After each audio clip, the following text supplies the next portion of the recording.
welcome to Bible Stories to Live By. And if you remember last time, we were talking about Noah and the Great Flood, but today we are reading, let me open up the book, Noah Thanks God. And as we can see here in our picture, you see that beautiful rainbow right there? That's Noah and his family thanking God, and God sending the rainbow as a promise. Well, let's see what that promise is all about. Alright, so here we go, my friends. Now, today's story is called Noah Thanks God, and our story is about promises. Living on the ark was not much fun for Noah and his family. Each day they fed the animals, cleaned the stalls, and did the other chores. They could not go out into the backyard or go next door to see the neighbors. There was no backyard and there was no neighbors. There was no one else in the world and nowhere else to go. Noah and his family could not even see outside the ark. The only window was too small and too high for them to look outside. But Noah and his family did not complain about their chores or of the other problems. They were safe and dry inside the ark. Their neighbors were not, for all of them drowned in the flood. The months passed slowly on the ark.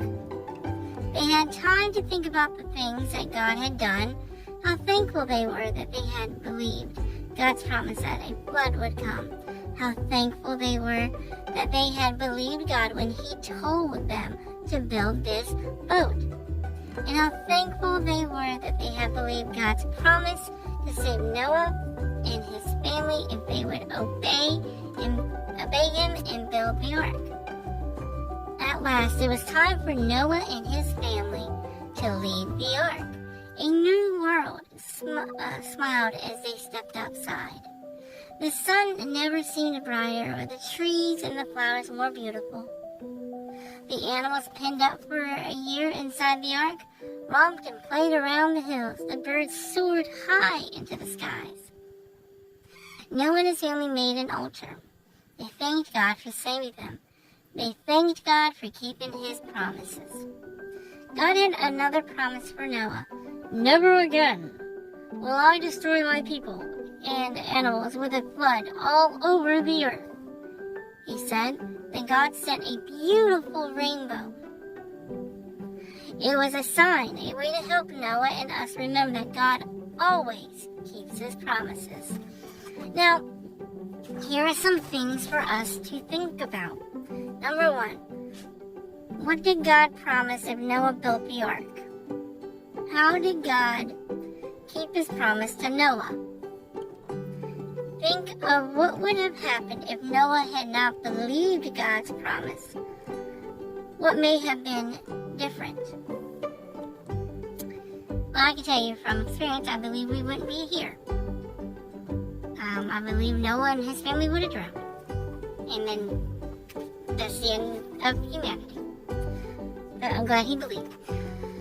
Now, what we can learn today, my friends, is this story, you learn that God always keeps His promises.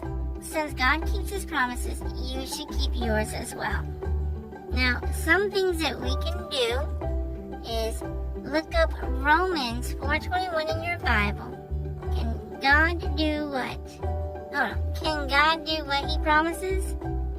Now look up 1 Kings 8:56. Will God do what He promised? So, let's do that, alright, friends? We're going to look up Romans 4:21. I got my Bible here. So, let's see what it says. Romans 4, verse 21. Here we go. And being fully convinced that what He had promised, He was also able to perform. And what this is talking about is God does keep His promises. Now next we're looking at 1 Kings 8:56. So we gotta go to 1 Kings. This is all the way in the Old Testament. The other one we had was in the New Testament. So 1 Kings chapter 8, verse 56. You're welcome. Alright. Blessed be the Lord who has given rest to his people Israel, according to all that he promised.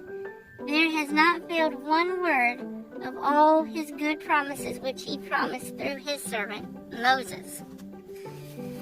And of course, Moses is another wonderful man from the Old Testament that we will get to later on in our story reading today. Well, later on. But I want to thank you all, and next time you see a rainbow in the sky, just remember who sent that. It was God. Alright, until next time, my friends, God bless you. I'll see you back on All Things Christian Bible Stories to Live By.